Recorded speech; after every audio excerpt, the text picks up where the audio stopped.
तो है प्यारे 12th के बच्चों, आई होप सब सही चल रहा होगा। ज़्यादा टेंशन आप लोग मत लो कि क्या होगा इस साल, बट आप पढ़ाई करते रहो, थोड़े थोड़े टॉपिक्स पढ़ते रहो, हर चैप्टर को आप रिवाइज करते रहो। उससे ये होगा कि जो भी हो बट आपने पढ़ रखा है तो वो आपके लिए बेस्ट होगा। तो आप तीनों ही सब्जेक्ट अपने अच्छे से पढ़ते रहो, जो आपके मेन 3 सब्जेक्ट हैं। बाकी देखो, आज हम स्टार्ट करने वाले हैं डायलेक्ट्रिक्स।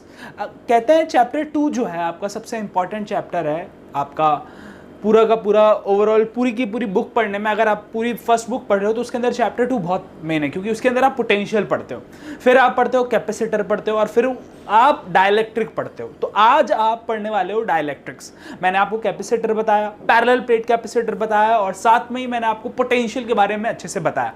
तो उसकी एक प्लेलिस्ट है, वो यहाँ पे आप आई बटन पे क्लिक करके देख लेना। अब आप ध्यान से सुनो कि आपकी डायलेक्ट्रिक का वर्ड का मीनिंग क्या है, क्या होता है डायलेक्ट्रिक। पहले हम ये समझ लेते हैं। देखो, डायलेक्ट्रिक का मतलब होता है ऐसे मटेरियल जो अपने अंदर से इलेक्ट्रिसिटी पास ना होने दे, ऐसे मटेरियल जो अपने अंदर से इलेक्ट्रिसिटी ना पास होने दे, पर वो कुछ मूवमेंट शो करें, कुछ मूवमेंट शो करें इलेक्ट्रिक फील्ड के अंदर, कुछ मूवमेंट शो करें, मतलब मूवमेंट उनके अंदर होगी जब इलेक्ट्रिक फील्ड के अंदर वो पड़े हुए होंगे, बट वो अपने अंदर से कभी भी इलेक्ट्रिसिटी पास नहीं होने देंगे। तो अब इसकी डेफिनेशन क्या है? तो these are the material which do not flows charge through it या through them, although या while they show some electric behavior in the presence of electric field। तो ये इसकी करेक्ट डेफिनेशन है कि these are the material which do not flows charge through it and shows some electric behavior in the presence of electric field. तो ये इनकी definition होती है। अब क्या होता है, अब ध्यान से समझते। देखो, मैं आपको बता देता हूं कि कुछ एग्जांपल मैंने यहां लिख दिए हैं, जिससे एयर डाइलेक्ट्रिक के अंदर आता है, H2 मतलब hydrogen gas, glass, mica, paraffin, wax जो आपका होता है, ट्रांसफार्मर ऑयल होता है एक टाइप का, और एक होता है वाटर। अब हम इनको धीरे धीरे करके सब समझेंगे। पहले आप ध्यान से समझ लो कि ये सारे ऐसे डाइलेक्ट्रिक है। अब डाइलेक्ट्रिक का एक बार मैं आपको थोड़ा डीप मीनिंग बता देता हूं। डीप मीनिंग ये है कि वो मूवमेंट शो करते हैं इलेक्ट्रिक फील्ड के अंदर, ठीक है। फॉर एग्जांपल, ये आपका अगर कोई डाइलेक्ट्रिक मटेरियल है, ये आपका कोई डाइलेक्ट्रिक मटेरियल है, तो डाइलेक्ट्रिक मटेरियल को आपने ऐसे पॉजिटिव बैटरी का जो टर्मिनल होता है और एक तरफ नेगेटिव टर्मिनल मैंने उन दोनों के बीच में रख दिया। तो आप देखोगे कि इसके अंदर से कोई इलेक्ट्रिक जो आपका क्या बोलता है करंट होगा, जो आपका करंट होगा वो इसके अंदर से कुछ भी नहीं होगा, जीरो होगा। पर इसके अंदर क्या होगा, आप ध्यान से देखोगे कि इसके अंदर है ना चार्ज थोड़े से अलग अलग हो जाएंगे। जो इसके अंदर के पॉजिटिव है, ठीक है, वो एक तरफ हो जाएंगे, और जो नेगेटिव है वो एक तरफ होंगे। जैसे पॉजिटिव के पास आपके नेगेटिव आ जाएंगे और इस नेगेटिव के पास आपका पॉजिटिव आ जाएगा, ठीक है। अब इस चीज को क्या बोलते हैं, कैसे काम करती है, वो हम बाद में समझेंगे। पहले हम डाइलेक्ट्रिक के 2 मेजर डिफरेंस पढ़ेंगे कि दो इसके अंदर और क्या क्या आपको डिफरेंस पढ़ने को मिलता है। कि डाइलेक्ट्रिक जो मटेरियल्स होते हैं, डाइलेक्ट्रिक आपके जो मटेरियल होते हैं वो आपके 2 पार्ट में डिवाइड किया जाता है। एक डिवाइड किया जाता है पोलर और एक होता है नॉन पोलर। क्या पोलर डाइलेक्ट्रिक्स और नॉन पोलर डाइलेक्ट्रिक। अब देखो, ध्यान से सुनना इनके बीच में। पोलर डाइलेक्ट्रिक वो होते हैं जिनका कुछ क्या हो, एक डायपोल मूवमेंट बने, कुछ उनका डायपोल मूवमेंट बने। अब डायपोल मूवमेंट का मतलब मैं बता देता हूं, ठीक है, कि उनका प्लस एक तरफ हो जाए और माइनस एक तरफ हो जाए, कुछ इस तरीके से, जिनका प्लस ओवरऑल एक तरफ हो जाए और माइनस एक तरफ हो जाए, ठीक है। तो ये प्लस और माइनस जिनका डिफरेंस हो जाए और उनके बीच में कुछ गैप हो, कुछ क्या हो, एक स्मॉल सा छोटा सा गैप हो, ठीक है, वो होता है पोलर डाइलेक्ट्रिक। पोलर डाइलेक्ट्रिक है जिनका पॉजिटिव और नेगेटिव दोनों अलग अलग हो जाए और उनके बीच में एक गैप हो। अब यहां पर पॉजिटिव और नेगेटिव क्या अलग हो जाए, पॉजिटिव का सेंटर ऑफ मास अलग हो जाए और नेगेटिव का उसका खुद का सेंटर ऑफ मास अलग अलग हो जाए। सेंटर ऑफ मास क्या होता है, जो किसी भी बॉडी होती है, कोई भी बॉडी होती है, उसका हर का एक सेंटर ऑफ मास है। फॉर एग्जांपल, आपका ओवरऑल ये बॉडी हम ले लेते हैं, ठीक है, ये पूरी एक चीज जो जुड़ी हुई है, तो इसका सेंटर ऑफ मास कहाँ होता है, इसका बीचों बीच, जहां से बैलेंस हो सकता है। ठीक है, तो सेंटर ऑफ मास क्या है, ऐसी चीज, मतलब कोई भी आपका मॉलिक्यूल हो, कोई भी इस दुनिया में आपका क्या बोलता है एटम, उसका कहीं ना कहीं एक सेंटर ऑफ मास होता है। तो जैसे गोला होता है, स्फेयर होता है, तो स्फेयर का सेंटर ऑफ मास बिल्कुल बीचों बीच उसके होता है। ठीक है, एक रॉड हो, रॉड का भी यहां पर उसका बीचों बीच, स्फीयर का उसका बिल्कुल जो इनर सेंटर होता है उसके अंदर आपका होता है सेंटर ऑफ मास। तो जो पोलर डाइलेक्ट्रिक होता है उनका सेंटर ऑफ मास और पॉजिटिव का सेंटर ऑफ मास और नेगेटिव का सेंटर ऑफ मास अलग अलग हो जाता है। कैसे, मैं आपको समझाता हूं। ठीक है, दूसरा, पोलर डाइलेक्ट्रिक में सेंटर ऑफ मास अलग होगा, दूसरा इसके अंदर होगा कि इसके अंदर ना सिमेट्री नहीं होगी। अब सिमेट्री क्या चीज होती है वो मैं आपको बताता हूं। ठीक है, अब देखो ध्यान से सुनना, अगर आप लोग केमिस्ट्री को थोड़ा डीपली आपने पढ़ा होगा तो इतनी चीज आपको पता होगी कि NaCl होता है हमारे पास। ठीक है, तो NaCl जब आप देखते हो तो Na आपका होता है Na+ होता है और आपका Cl- होता है। सुना होगा आपने कि NaCl जो एक आयोनिक बॉन्ड होता है, आयोनिक बॉन्ड होता है। अब आयोनिक बॉन्ड के अंदर Na पॉजिटिव अलग होता है और Cl नेगेटिव अलग होता है। ठीक है, Na पॉजिटिव जो होता है वो होता है छोटा होता है थोड़ा सा, और Cl नेगेटिव का जो होता है, Cl जो आपका नेगेटिव होता है, क्योंकि इसके अंदर 3 शेल होता है और इसके अंदर 2 शेल होता है। सोडियम के अंदर वैसे तो 3 शेल बोलता है 2, 8, 1, पर जब ये एक निकाल देगा तो 2 ही बचेंगे। और क्लोरीन के पास होता है 2, 8, 7, और एक निकालने इसने अपना जो एक निकाला इसको दे दिया तो इसके पास 3 शेल होगा। तो याद रखना, सोडियम थोड़ा छोटा होता है और क्लोरीन यहाँ पे थोड़ा बड़ा होता है। क्लियर, इतना आपको पता लग गया होगा कि पोलर डाइलेक्ट्रिक में सोडियम का साइज छोटा है और क्लोरीन का साइज थोड़ा बड़ा है। ठीक है, तो क्या यहाँ सिमेट्री है? नहीं, सिमेट्री नहीं है, साइज की सिमेट्री नहीं है। तो मैंने आपको जो पहली चीज बताई थी वो बताता हूं दोबारा। ठीक है, अब ये पॉजिटिव है यहाँ पर और ये नेगेटिव है, तो मैं दोनों को, एक पॉजिटिव है और एक बड़ा सा नेगेटिव है, तो ये पॉजिटिव का अपना एक सेंटर ऑफ मास है और नेगेटिव का अपना एक सेंटर ऑफ मास बीचों बीच है। ठीक है, दोनों के सेंटर ऑफ मास के बीच में हल्का सा क्या है, यहाँ पर गैप है। क्लियर, और आपको पता है सोडियम को जब पानी के अंदर डालते हैं ना, पानी के अंदर डालते हैं तो ये दोनों अलग हो जाते हैं। सोडियम और क्लोरीन, जो सोडियम का आयन है वो अलग हो जाता है, क्लोरीन का आयन अलग हो जाता है। इसीलिए पोलर डाइलेक्ट्रिक्स जो है उनकी 2 आपको फीचर याद रखना होता है। पहला फीचर उनका होता है कि इनका, ठीक है, जो सेंटर ऑफ मास होता है, सेंटर ऑफ मास, ठीक है, lies centre of mass of each charge lies on different points, lies on different points। इसका मतलब है कि पॉजिटिव का अपना अलग सेंटर ऑफ मास लाई करेगा, नेगेटिव का अपना अलग सेंटर ऑफ मास लाई करेगा। तो पहला आप हमेशा रखना, centre of mass of each charge positive and negative lies on different point. दूसरा, असिमेट्रिकल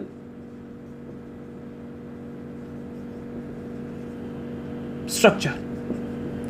असिमेट्रिकल स्ट्रक्चर का मतलब है एक छोटा है एक बड़ा है, पर दोनों का जो सेंटर ऑफ मास है वो अलग अलग पॉइंट पे ऐसे लाई कर रहा है, पॉजिटिव का अलग और नेगेटिव का अलग। तो पोलर मॉलिक्यूल ऐसे होता है जिनका सेंटर ऑफ मास अलग अलग लाई करे, ठीक है, और असिमेट्रिकल स्ट्रक्चर हो। अब इसे आप लोग डायपोल भी बोलते हैं। डायपोल का मतलब क्या होता है, ठीक है, equal and opposite charge, equal and opposite charge separated by a small distance. यहां पर एक पॉजिटिव है, यहां एक नेगेटिव है, दोनों separated by a small distance. ठीक है, तो यहां पर एक डाइपोल बन रहा है, डाइपोल बनता है। हमेशा पोलर के अंदर आपको एक डाइपोल देखने को मिलेगा। डाइपोल का मतलब आपको पॉजिटिव अलग मिलेगा और नेगेटिव अलग मिलेगा, और दोनों के बीच में एक हल्का सा गैप होगा। तो पोलर क्या होता है, 2 equal and opposite charges. Dipole आपका ये होता है कि 2 equal and opposite charges separated by a small distance. दोनों चार्ज इक्वल है, मतलब इक्वल चार्ज का मतलब क्या है, जितना पॉजिटिव है उतना ही नेगेटिव है। यहाँ एक पॉजिटिव, यहाँ एक नेगेटिव, और दोनों के बीच में एक थोड़ा सा गैप है। तो ये होता है पोलर डाइलेक्ट्रिक। ध्यान से सुन लो, पोलर डाइलेक्ट्रिक क्या है। ठीक है, अब आते हैं हम लोग नॉन पोलर पे। पर नॉन पोलर पे आने से पहले मैं आपको पोलर के और 2-3 एग्जांपल देना चाहूंगा, ठीक है, जो दोनों इसको फीचर करेंगे, दोनों इसको सेटिस्फाई करेंगे। तो पहला, सबसे पहले मैंने आपको बताया सोडियम और किसके बारे में, क्लोरीन के बारे में। तो पहला इसका एग्जांपल आप लेते हैं NaCl, दूसरा इसका होता है HCl। ठीक है, आप जानते हो H और Cl के बारे में भी। अब H जो होता है वो H पॉजिटिव होता है और Cl माइनस होता है। H बड़ा ही छोटा होता है, क्लोरीन बहुत ही बड़ा होता है। मुकाबले में, दोनों का कुछ सेंटर ऑफ मास है और उन दोनों के बीच में ये पॉजिटिव का सेंटर ऑफ मास है, ये नेगेटिव का सेंटर ऑफ मास है और दोनों के बीच में हल्का सा गैप है। तो ये पहला वाला पार्ट क्या हो रहा है, सेटिस्फाई हो रहा है। Centre of mass of each charge lies on different points, दोनों का अलग अलग पॉइंट पे लाई कर रहा है। और दूसरा असिमेट्रिकल स्ट्रक्चर है, अगर हम इसे बीच से काटेंगे तो ये छोटा स्ट्रक्चर होगा और वो बड़ा स्ट्रक्चर होगा, ठीक है। तो ये आपका दूसरा एग्जांपल था।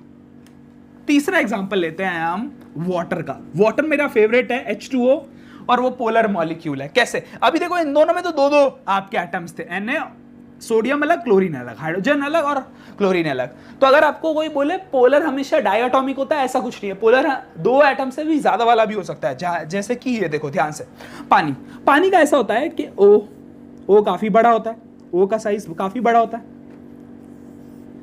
और यहां दो H ले लेता है, ठीक है। ऐसा आपका ये होता है, इसके बीच में कुछ एंगल आपका एक होता है। तो ये ऑक्सीजन है, यहां आपके हाइड्रोजन है, ठीक है, और ये आपका ऑक्सीजन है। क्लियर। ये आपका नेगेटिव है, नेगेटिव, ध्यान से सुनना, ये आपका नेगेटिव है और ये दोनों पॉजिटिव होता है, ठीक है। पानी ऐसा होता है, ये O नेगेटिव होता है और O पता है O2 नेगेटिव होता है, O2 नेगेटिव, और ये दो पॉजिटिव चार्ज होता है। अब मैंने बोला था कि इन दोनों के बीच में एक गैप, सेंटर ऑफ मास के बीच में गैप होना चाहिए। तो सबसे पहले आपको पता होना चाहिए यहां पर एक हाइड्रोजन बॉन्ड होता है। अगर आपको नहीं पता तो मैं बता देता हूं, पानी के यहां पर एक हाइड्रोजन बॉन्ड भी पाया जाता है, ठीक है। तो इस मान लो कि ये दो बॉल्स हैं, डंबल है, एक डंबल है, ठीक है, हाइड्रोजन और हाइड्रोजन का डंबल है, दोनों आधा आधा किलो का है, ये ½ kg, ये भी ½ kg का ले लेते हैं, ठीक है। तो इसका नेट सेंटर ऑफ मास कहां आएगा, बीच में। आपने डंबल उठाया होगा तो डंबल कभी भी एक साइड से बैलेंस नहीं होता, ऐसे एक साइड से नहीं उठा सकते हम उसे। डंबल को सिर्फ साइड से उठा के ऐसे नहीं आप कर सकते कभी भी उसके साथ एक्सरसाइज, या इधर से आपको बीच से उठाना पड़ता है। तो डंबल का सेंटर ऑफ मास बीच में आता है। तो अब आपको मैं बता दूं कि इसका सेंटर ऑफ मास यहां कहीं बीच पे आएगा, ये उसका सेंटर ऑफ मास आएगा किसका, पॉजिटिव का। और नेगेटिव का सेंटर ऑफ मास तो एक ही है, पॉजिटिव के वैसे तो दो बनने थे पर उनका हमने एक निकाल दिया। और अब इन दोनों के बीच में ये देखो ये गैप आ गया। तो पहली चीज सेटिस्फाई होगी, सेंटर ऑफ मास, ठीक है, of each charge lies on different point. Positive का यहां आया, नेट सेंटर ऑफ मास मतलब दोनों का सेंटर ऑफ मिला के यहां बीच में आया, और आपका ऑक्सीजन जो है उसका यहां पर आया। नेगेटिव का ऊपर पहले से ही था सेंटर ऑफ मास, पॉजिटिव का नेट यहां आया, दोनों के बीच में गैप है। तो ये चीज सेटिस्फाई हो रही है, centre of mass of each charge lies on different point. तो ये पोलर वाला है, और असिमेट्री तो है ही है, ये कितना बड़ा और ये दो छोटे छोटे। तो याद रखना कि आपको पोलर डाइलेक्ट्रिक्स जो होता है वो असिमेट्रिकल होता है, पहला पॉइंट। दूसरा, इनका जो सेंटर ऑफ मास आता है पॉजिटिव और नेगेटिव का, वो थोड़ा दूर दूर आता है और उनके बीच में गैप होता है। क्लियर है। और यहां पर आपका पोलर मॉलिक्यूल डाइलेक्ट्रिक का पार्ट खत्म हो जाता है कि डाइलेक्ट्रिक क्या है, ऐसे जो आपका कभी भी अपने अंदर से इलेक्ट्रिसिटी कंडक्ट ना करें, कभी भी अपने अंदर से क्या ना करें, चार्ज फ्लो ना करवाएं, कभी भी चार्ज फ्लो नहीं करवाते। कोई अगर आपको बोले कि पानी का मॉलिक्यूल जो है वो चार्ज फ्लो करवाते हैं, ऐसा कुछ नहीं है।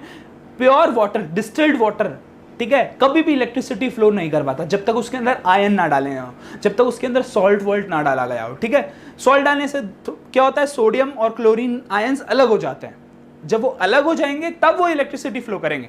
जैसे अगर आपको बोले कोई क्या नमक इलेक्ट्रिसिटी फ्लो करवाता है, सॉलिड स्टेट में नहीं। जब ये नमक का सोडियम और क्लोरीन अलग अलग हो जाते हैं तब ये इलेक्ट्रिसिटी फ्लो करवाते हैं, सोडियम और क्लोरीन। उसके अलावा ये नहीं फ्लो करवा सकते प्योर स्टेट में। अगर आपको नेट पे सर्च करना है तो करो, क्या आयोनिक बॉन्ड वाले मॉलिक्यूल्स जैसे सोडियम क्लोराइड, ठीक है, फ्री स्टेट में, मतलब बेसिकली आपकी सॉलिड स्टेट में इलेक्ट्रिसिटी कंडक्ट करते हैं? आपका आंसर आएगा नहीं, वो नहीं करते। वो तभी करते हैं जब वो क्या हो, आप उसे वाटर में मिक्स करो या फिर उनके आयंस को ब्रेक कर दो, पहला पॉइंट। अब दूसरा पॉइंट ये है कि जो पानी है वो आपका इलेक्ट्रिसिटी ऐसे तो कंडक्ट करता नहीं है, डिस्टिल्ड वाटर, ठीक है। क्यों नहीं कंडक्ट करता, उसका रीजन है कि तीनों बॉन्डेड फॉर्म में होते हैं। पॉजिटिव जो होते हैं वो ऐसे आपस में बॉन्ड बना रखा होता है हाइड्रोजन बॉन्ड ने, और दोनों ने फिर ऑक्सीजन के साथ भी बॉन्ड बना रखा होता है। तो इसलिए ये जब तक फ्री नहीं होंगे, जब तक इस एक दूसरे से इनका क्या जो कनेक्शन टूटेगा नहीं, ये इलेक्ट्रिसिटी फ्लो नहीं करवाएंगे। ये सिर्फ क्या करेंगे, इलेक्ट्रिक फील्ड में ये अपने आप को क्या करेंगे, पोलर बना लेंगे। पोलर कैसे बनाएंगे, पोलराइजेशन क्या होता है वो बाद में पढ़ेंगे। पहले नॉन मोलर डाइलेक्ट्रिक के बारे में बता देता हूं। काफी बातें हमने कर ली पोलर के बारे में। अब आते हैं नॉन पोलर के बारे में। अब नॉन पोलर कौन से होंगे? जिनका सेंटर ऑफ मास अलग अलग पॉइंट पे लाई ना करके एक ही पॉइंट पे लाई कर रहा हूं, पहला। दूसरा, आपका इसके अंदर सिमेट्री बहुत अच्छी होगी, इसके अंदर सिमेट्री बहुत अच्छी होगी। और इसके एग्जांपल मैं आपको सबसे पहला इसका एग्जांपल देना चाहता हूं CO2 के नाम से, कार्बन डाइऑक्साइड। ठीक है, ये बहुत ही सिमेट्रिकल इसका स्ट्रक्चर होता है। कैसे? कार्बन, ऑक्सीजन, इसमें तीनों बराबर लेवल के होते हैं। ठीक है, ये ऐसा होता है। ठीक है, ये ऐसा इनका बीच में बॉन्ड होता है और तीनों का साइज लगभग एक जितना होता है, कोई छोटा बड़ा नहीं होता। तो सिमेट्री हो गई। देखो, मान लो ये 3 है, ये कार्बन है, ये 2 ऑक्सीजन है, और आपका मैं बता दूं इसके अंदर क्या हुआ, ध्यान से देखना, इसके अंदर ये होता है नेगेटिव, ये होता है नेगेटिव, ये नेगेटिव और ये पॉजिटिव। क्लियर है? अब ये नॉन पोलर क्यों है? इसमें पॉजिटिव नेगेटिव तो अलग हो रहा है, पर मैं आपको बताऊं कि अगर हम ध्यान से देखना, ये जो बात मैं अभी बताने जा रहा हूं, अगर आपको ये समझ में आ गई ना, तो आपको पहला पॉइंट बिल्कुल अच्छे से क्लियर हो जाएगा। पहला पॉइंट ये था पिछली बार कि सोडियम और क्लोरीन थे। ठीक है, इसका अपना एक सेंटर ऑफ मास था पॉजिटिव का, और नेगेटिव का अपना एक सेंटर ऑफ मास था, और दोनों के बीच में क्या था? गैप था। अब देखो, ये 2 नेगेटिव है, इन नेगेटिव का सेंटर ऑफ मास कहां आएगा? बीच में। कैसे आया बीच में? देखो, मैंने आपको वैसे ही बताया, मान लो यहां से हमने डंबल को पकड़ा है, इस पॉइंट से हमने डंबल को पकड़ा है, और ये 2 नेगेटिव है, क्योंकि भैया 2 नेगेटिव अलग अलग जगहों पर है, तो 2 नेगेटिव का सेंटर ऑफ मास उनका बीचों बीच आएगा। तो यहां पर आया नेगेटिव का सेंटर ऑफ मास। फिर पॉजिटिव भी यही है, तो पॉजिटिव का भी सेंटर ऑफ मास यही आया। दोनों क्या कर रहे हैं? कोइंसाइड कर रहे हैं। कोइंसाइड का मतलब है एक ही जगह आ रहा है। फिर से दोबारा समझो कि इसके अंदर जो अलग अलग आ रहा था ना पिछली बार, कि पॉजिटिव का अलग सेंटर ऑफ मास आया, नेगेटिव का अलग सेंटर ऑफ मास आया, पर यहां पर ऐसा नहीं होगा। सेंटर ऑफ मास दोनों का एक जगह आएगा। कैसे? पहले हमने दोनों नेगेटिव्स का निकाला, दोनों नेगेटिव का निकाला तो बीच में आया। ठीक है, मान लो एक रॉड है, रॉड में यहां पर भी नेगेटिव है, यहां पर भी नेगेटिव है, यहां मतलब 2 किलो का नेगेटिव है, वहां पर भी 2 किलो के, क्योंकि दोनों ऑक्सीजन है, बराबर है, दोनों ऑक्सीजन है, तो दोनों का मास सेम था, पर सेंटर ऑफ मास उनका कहीं बीचों बीच आएगा। हमेशा रॉड में आप ऐसे ही देखना, 2 मास अगर आप यहां लगाओगे तो बीचों बीच सेंटर ऑफ मास आएगा। तो नेगेटिव की वजह से सेंटर ऑफ मास बीचों बीच आया, और पॉजिटिव तो पहले से वही है बीचों बीच, तो उसका भी सेंटर ऑफ मास वहीं आया, और दोनों क्या हो गए? कोइंसाइड हो गए। इसलिए बोलता है कि जो नॉन पोलर डाइलेक्ट्रिक्स है, उनका सेंटर ऑफ मास कोइंसाइड करता है, और पोलर का सेंटर ऑफ मास जो होता है वो कोइंसाइड नहीं करता, वो अलग अलग क्या आता है, वो आपका एक दूसरे के में से थोड़ा गैप पे होता है। क्लियर?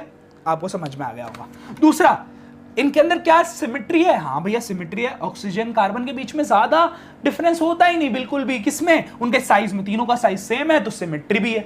तो ये याद रखना। इसका पहला एग्जांपल मैंने आपको दिया, कौन सा? Carbon dioxide. दूसरा इसका जबरदस्त एग्जांपल है, ठीक है, आपका हाइड्रोजन। ठीक है, हाइड्रोजन गैस। अब हाइड्रोजन गैस में भी सेम चीज यही होती है आपकी। क्या होती है? दोनों हाइड्रोजन पॉजिटिव है, पहली बात तो, ठीक है, और दोनों जिस बॉन्ड से जुड़े हुए होते हैं उसके बीचों बीच आप उसका सेंटर ऑफ मास आता है। सेंटर ऑफ मास बीच में आ गया, एक ही जगह आ गया, कोई अलग अलग हो ही नहीं रहा। इसलिए याद रखना कि आपको मैं बता दूं कि ये हाइड्रोजन गैस, तीसरा आपकी एयर में जो ऑक्सीजन है वो भी क्या होती है? नॉन पोलर डाइलेक्ट्रिक होती है, क्योंकि इनका सेंटर ऑफ मास जो है वो एक जगह कोइंसाइड कर जाता है और सिमेट्री रहती है। अब दोनों ऑक्सीजन है इसके अंदर, तो दोनों का सेम मास होगा, तो सिमेट्री तो हो गई। बीच में से काटोगे दोनों बराबर हिस्से में डिवाइड होएगा। तो इसलिए याद रखना कि आपके नॉन पोलर डाइलेक्ट्रिक अलग होते हैं और पोलर डाइलेक्ट्रिक अलग होता है। अब इनका हम करना क्या चाहते हैं, समझना क्या चाहते हैं इनसे, कि दोनों पोलर डाइलेक्ट्रिक और नॉन पोलर डाइलेक्ट्रिक करते क्या, डाइलेक्ट्रिक का मतलब क्या है, वो आप समझते हैं अच्छे से। आपने एग्जाम्पल समझे अभी तक, अभी आपको असली मतलब नहीं पता लगा है कि डाइलेक्ट्रिक ने करना क्या है। तो उसका करना क्या है वो मैं आपको बताता हूं। वो आपको समझने के लिए सबसे पहले आपको 2 प्लेट लेनी पड़ेगी। मान लो मैंने 2 प्लेट ली, बहुत बड़ी प्लेट, मैंने जूम कर देता हूं मैं आपको, ठीक है,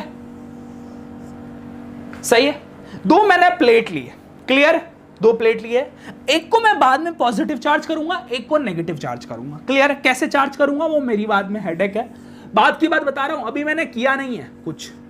मैं दोनों से वायर लगाऊंगा, एक से पॉजिटिव लगा दूंगा, एक से नेगेटिव लगा दूंगा। तो जिससे पॉजिटिव लगा दूंगा वो पॉजिटिव चार्ज हो जाएगी, जिससे नेगेटिव लगाऊंगा वो नेगेटिव चार्ज हो जाएगी। पर अभी मैंने लगाया नहीं है, अभी नहीं लगाया, बिफोर और आफ्टर आपको दोनों दिखाना है इसलिए।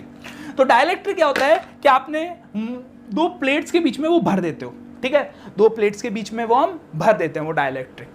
तो हम क्या भरूं, आपके लिए मैं नमक भर रहा हूं, ठीक है, तो मैंने नमक भरा।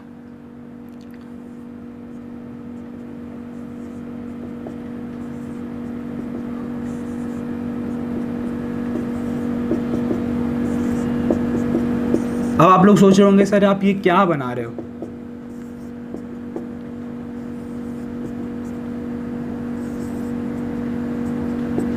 देखो मैंने इसलिए ये बनाया है सारे मॉलिक्यूल, क्योंकि जब आप नमक डालोगे, ठीक है, तो नमक का क्या सारे नमक के मॉलिक्यूल NaCl NaCl ऐसे लाइन वाइज डलते हैं, ठीक है, ऐसे लाइन वाइज Na एक तरफ होता है Cl एक तरफ होता है, नहीं, कुछ भी आपका अगर नमक का मॉलिक्यूल ऐसे भी तो हो सकता है, ठीक है, Na ऊपर हो Cl नीचे आ गया हो, जब डलेगा तो उल्टा भी तो हो सकता है कि नमक आपका उल्टा गिरा हो, सीधा गिरा हो, या टेढ़ा मेढ़ा गिरा हो, Na ऊपर है Cl नीचे है, कुछ भी इस तरीके से आपका बन सकता है, ठीक है, उल्टा हो गया। तो इस तरीके से मॉलिक्यूल आपके अंदर रहते हैं। दो प्लेट्स के बीच में जब आप क्या डालते हो, कोई भी डाइलेक्ट्रिक डालते हो, तो स्टार्टिंग में ऐसा होता है, ठीक है, जैसे Cl Na NaCl NaCl NaCl NaCl NaCl, मतलब उल्टा पुल्टा, कुछ खड़े हुए हैं, कुछ लेटे हुए हैं, कुछ अजीब अजीब इनकी शेप है।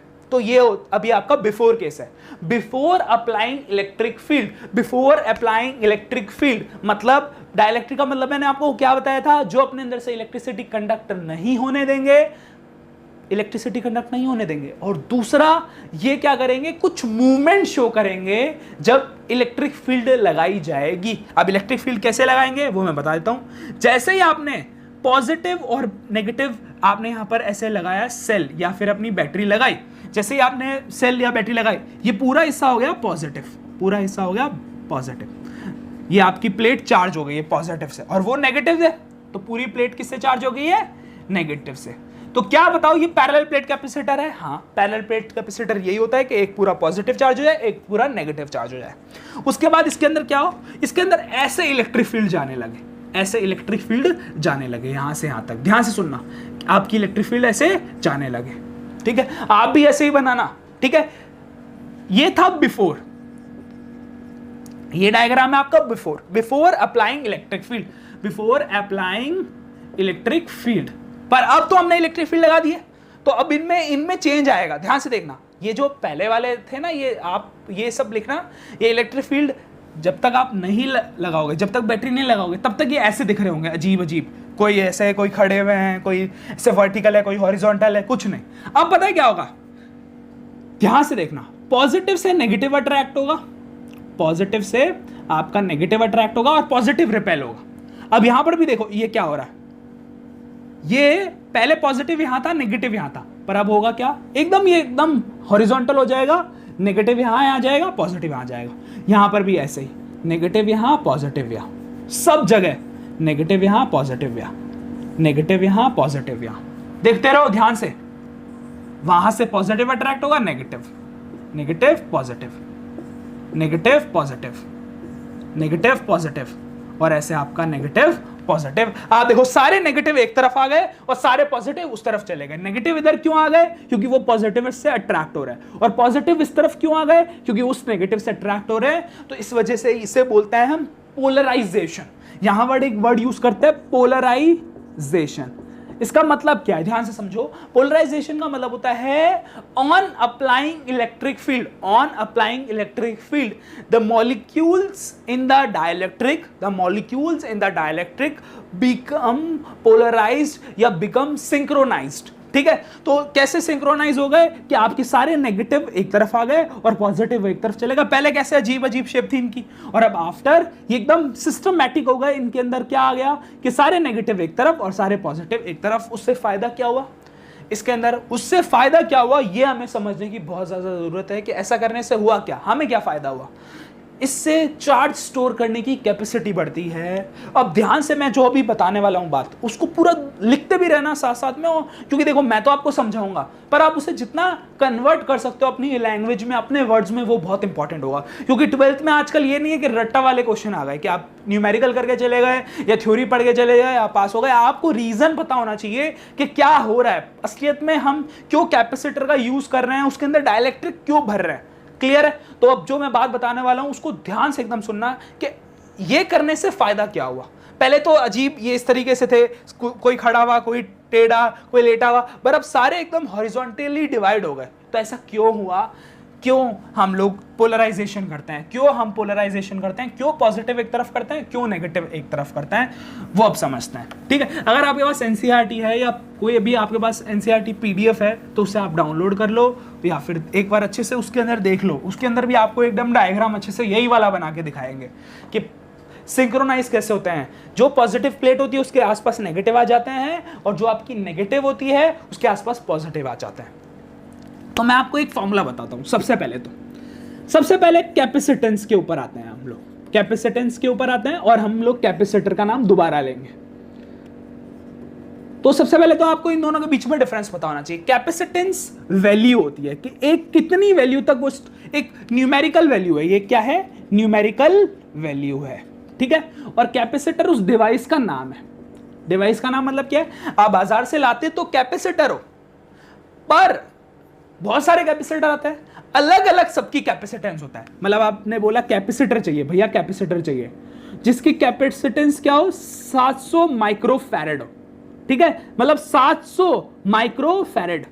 जैसे हम लाते हैं ना कि भैया 5 किलो चावल दे दो, 10 किलो चावल दे दो, अब 5 किलो कम है 10 किलो ज्यादा है, वैसे ही सेम टू सेम अगर आपने बोलोगे मुझे इतना चार्ज स्टोर करने वाला चाहिए, मतलब 700 माइक्रोफैरेड का मतलब है वो कम से कम कहीं ना कहीं 710 की पावर 6 कूलम चार्ज अपने अंदर स्टोर कर सकेगा या उससे कम ज्यादा, डिपेंड करता है उसकी वैल्यू पे, उसकी कैपेसिटेंस वैल्यू पे। ठीक है, फॉर एग्जांपल अब डिवाइस तो हमेशा कैपेसिटर होगा पर कैपेसिटेंस उसकी अलग अलग होगी। कोई कैपेसिटेंस वाला होगा 50 माइक्रोफैरेड वाला, कोई होगा 1000 माइक्रोफैरेड वाला।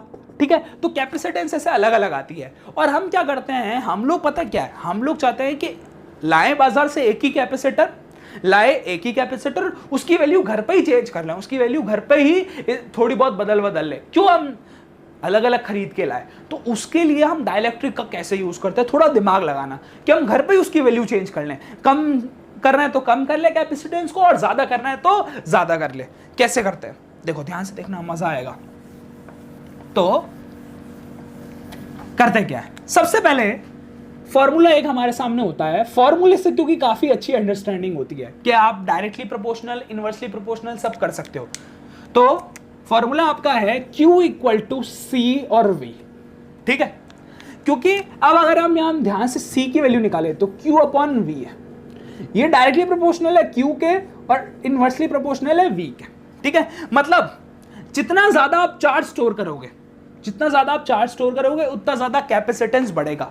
जितना ज्यादा आप चार्ज को स्टोर करोगे उतना ज्यादा कैपेसिटेंस होगा। ये तो बात सही है। हम बाजार से कैपेसिटर लाते ही क्यों? चार्ज स्टोर करने के लिए। जितना चार्ज स्टोर करना चाहे करवा ले और बाद में उसको यूज कर ले। ठीक है, बाद में उसके बहुत मल्टीपर्पज यूज होते हैं। मल्टीपर्पज यूज क्या होता है? जैसे फैन से पहले लगता है। दूसरा, अगर आपके पास कोई चार्ज बॉडी है तो बाद में उसको क्या करेंगे, हम उससे चार्ज दोबारा क्या करेंगे, खींच लेंगे, डिस्चार्ज करवा लेंगे और उस चार्ज को अपने काम के लिए यूज करेंगे। तो capacitor is directly proportional to charge. But ये वाला फैक्टर बहुत मेन है, हमें ये वाला पढ़ना है। इस पे हैशटैग लगा दिया मैंने कि कैपेसिटर की वैल्यू कम हो जाती है अगर पोटेंशियल बढ़ जाए। पोटेंशियल बढ़ जाए तो कैपेसिटेंस कम हो जाता है। और पोटेंशियल बढ़ने का मतलब क्या है? पोटेंशियल बढ़ने का मतलब ये होता है कि जब आप 10% बैटरी को चार्ज करते हो, मान लो 10% बैटरी को आपने चार्ज किया है, तो बहुत एरिया खाली होता है। ठीक है, तो और चार्ज अभी अंदर आ सकता है क्योंकि आपने 10% ही बैटरी को भरा है। तो आप देखते हो क्या अभी आपका पोटेंशियल कम है। 10% बैटरी जब चार्ज है तो पोटेंशियल कम है। क्यों? क्योंकि अभी पोटेंशियल का मतलब होता है कि आप वर्क डन कर रहे हो, वर्क डन अगेंस्ट। आपको है ना, देखो हर वर्ड को एकदम सीरियसली लेना है। जितना भी मैंने पहले पढ़ा है ना, अगर आपको सच में याद है, मतलब सेकंड चैप्टर का, तो आप इस चीज को अच्छे से समझ सकते हो, क्योंकि मैं ना आपको बार बार पोटेंशियल का मतलब बताता रहता हूं हर वीडियो के अंदर। क्या है कि पोटेंशियल का मतलब, दिल से बता रहा हूं, पोटेंशियल का मतलब होता है कि जब पहले से ही चार्ज है किसी जगह पे, किसी एरिया पे पहले से ही चार्ज है और आप ज्यादा चार्ज वहां लेके जा रहे हो, तो उसे बोलते हैं पोटेंशियल। पोटेंशियल का मतलब है आप वर्क डन करवाते जा रहे हो, मतलब पॉजिटिव चार्ज पहले से ही है, नेगेटिव चार्ज पहले से ही कहीं मौजूद है और आप और चार्ज स्टोर भर रहे हो, तो वहां देखोगे कि पोटेंशियल बढ़ता रहेगा। मतलब वहां फोर्स जो है, वो जो पुराने चार्ज होते हैं वो नए चार्ज पे क्या लगाते रहते हैं, फोर्स लगाते हैं। उस पर कहानी भी सुनाई थी मैंने। तो कहते हैं कि जैसे आपने बैटरी 10% चार्ज हो तो आप आराम से और डाल सकते हो चार्ज, पर बैटरी अगर 70% चार्ज हो गई तो आपके लिए अब इजी नहीं होगा और चार्ज भरना, क्योंकि पहले से 70% प्लस प्लस प्लस बहुत सारे, तो अब नए प्लस को आने पे बहुत ज्यादा क्या करेंगे, रेजिस्ट करेंगे। रेजिस्ट का मतलब होता है अब कहेंगे यार हम बैटरी इतनी भर चुकी है, एरिया कम बचा है, तो और अब डिफिकल्टी होगी। इसीलिए बैटरी 10% तो बहुत जल्दी चार्ज आती है, पर 70% के बाद उसे चार्ज होना बड़ा मुश्किल होता है। रीजन क्या, पहले से इतना चार्ज है हमारे अंदर स्टोर, तो अब वो धीरे धीरे बैटरी चार्ज होती है। सबसे ज्यादा बैटरी पता है मुश्किल से चार्ज होती है 99 to 100%। सबसे लेट चार्ज होती है 99 to 100% लेट, और सबसे फास्ट खत्म हो जाती है डिस्चार्ज। फास्ट डिस्चार्ज हो जाती है 100 to 99। आप 20-25 सेकंड यूज करोगे, बैटरी 100 to 99% आपकी पहुंच जाएगी। अगर आप कोई गेम वेम खेलोगे तो बहुत जल्दी 100% to 99%, क्योंकि वो कहेगी निकलो यार यहां से, चार्ज निकलो। तो आपका पोटेंशियल जो है, ठीक है, अगर बढ़ेगा, मतलब आपने अगर बैटरी 70% चार्ज कर ली तो अब आपकी कैपेसिटेंस क्या हो गई, कम हो गई ना। सिंपल सी बात है, बैटरी पहले से ही बढ़ी है तो आप और कैपेसिटेंस, हम चार्ज स्टोर नहीं कर सकते। कैपेसिटेंस का तो मतलब यही है ना, चार्ज स्टोर करना। तो आप देखो ध्यान से समझना कि हम पोटेंशियल को कैसे कम करते हैं, हम रिपल्शन को कैसे कम करते हैं। इनके बीच में जो 70% होता है तो रिपल्शन बढ़ जाती है। तो अब ध्यान से समझना। सर तुम लोग भी सोचोगे कितना बोल रहा हूं मैं, ध्यान से समझना, क्योंकि है बहुत इंपॉर्टेंट बात जो आपको समझानी है, ठीक है। एक और आपको मैं जबरदस्त रिलेशन बताता हूं, वो मैं बता देता हूं कि V is directly proportional to E। Potential का कनेक्शन इलेक्ट्रिक फील्ड के साथ डायरेक्टली प्रोपोर्शनल वाला है। पोटेंशियल का इलेक्ट्रिक फील्ड के साथ डायरेक्टली प्रोपोर्शनल होता है। एक फॉर्मूला है बहुत ही जबरदस्त जो लगता रहता है आपका फॉर्मूला, वो होता है V/L is equal to E। V upon में L इज इक्वल टू, मतलब जो मुश्किल से समझाने वाले होते हैं ना वो ऐसे लिखते हैं इसको। यार इतना टफ लिखने की अभी आपको जरूरत नहीं है कि delta V upon delta L is equal to E। आप इसको ध्यान से ये लिख लो कि V upon L is equal to E।